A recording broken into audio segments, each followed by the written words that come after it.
I think I was pleasantly surprised by Charleston, West Virginia. I was expecting it to be a lot different to how it is. Harry, what are your opinions on Charleston, West Virginia? Charleston, West Virginia, a town so good they named it once. I liked it. I enjoyed the downtown area. Was very clean. There were some bars and some, yeah, it was. Did we go in any bars? We did go in some bars, I think. We went in 2 bars maybe, but we had 2 beers in one. Oh, yeah. So I'm calling that 3 bars. Yeah. We also caught the attention of a waitress, didn't we? We caught the attention of a waitress, a young West Virginian waitress. In Chili's. Who said we reminded her of Hugh Grant. So, yeah, I think the only other English person she could name.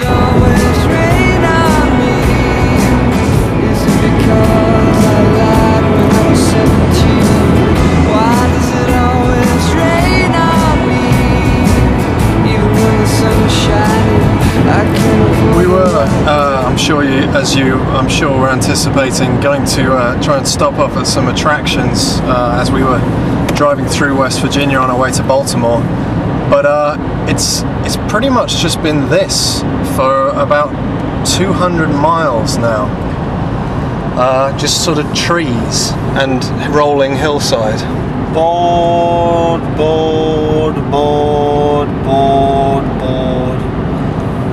Just give me one thing to do, please, West Virginia. Anything. A plough museum. A cemetery.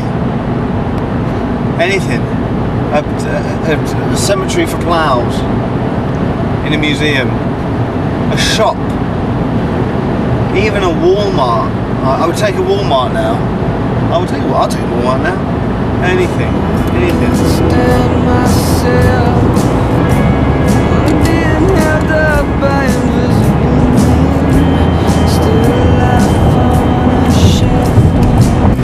So we were, obviously getting a little bit bored of the scenery in West Virginia, and hallelujah, we've now entered Maryland, which is just the same.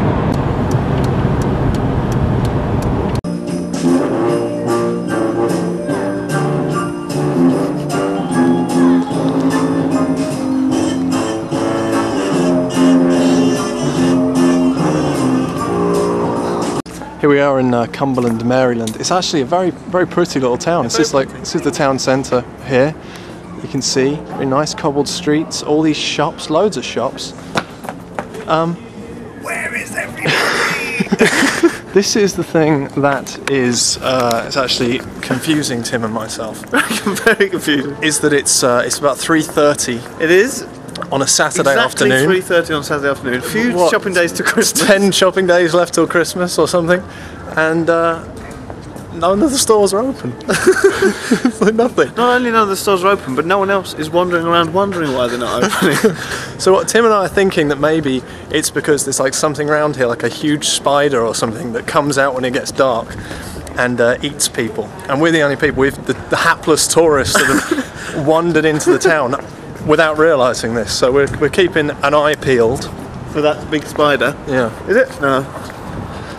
And this is with obviously with the fact that every single shop we've walked past has been closed.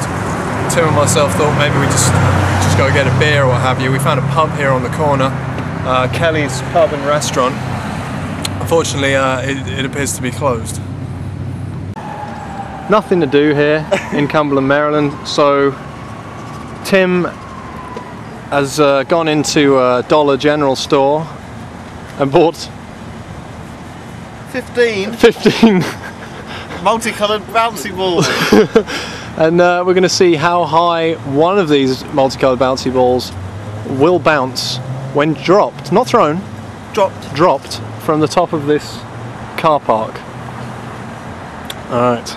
Which colour? Pink, yellow, orange or green?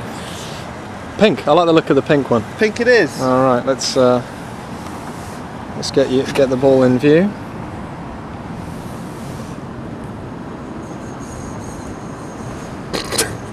I don't know where it went. I'm going to do a green one. Should we go? One green one, quickly. One green one. quite high. Yeah. That went really high. Shall we go? Yeah, let's go.